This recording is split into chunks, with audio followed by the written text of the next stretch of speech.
C'est une première qui était très attendue par tout un pays. Hier soir, l'équipe de France a fait son entrée dans cette Coupe du Monde au Qatar et en tant que tenant du titre, les Bleus étaient forcément attendus au tournant.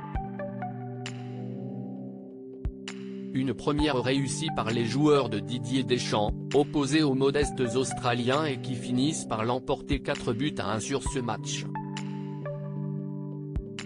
Un match au cours duquel de nombreux joueurs ont brillé, à l'image d'Olivier Giroud, auteur d'un doublé qui égale le record de buts en équipe de France de Thierry Henry avec 51 réalisations. Pour ce match, les téléspectateurs présents sur TF1 ont bien évidemment pu retrouver le duo de choc chargé d'animer les rencontres des Bleus depuis plusieurs années maintenant.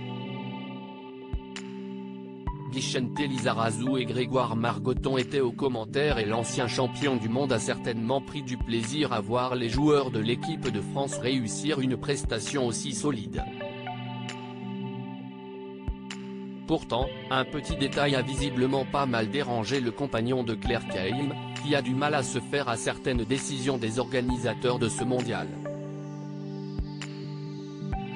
Même si le Qatar est en pleine période hivernale actuellement, il ne reste pas moins qu'il fait souvent chaud dans ce petit pays situé au Moyen-Orient et tous les stades de cette Coupe du Monde sont climatisés afin de rendre les conditions supportables pour les joueurs comme pour les supporters.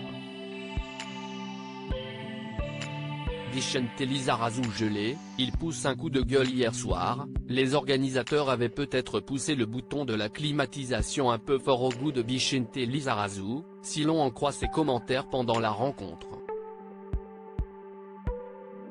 À un moment, Grégoire Margoton donne des précisions sur les conditions météorologiques pour la soirée. 24 degrés sans climatisation, elle a été éteinte 2 heures avant la partie, informe-t-il, avant que l'ancien footballeur de 52 ans ne l'interrompe pour donner son avis. 2 heures avant pas sûr, parce qu'on l'a bien senti nous. On l'a bouché derrière nous, se plaint-il, visiblement frigorifié par la température ambiante. Un petit problème de climatisation qui n'a visiblement pas empêché les Bleus de dominer l'Australie et de repartir avec une belle victoire.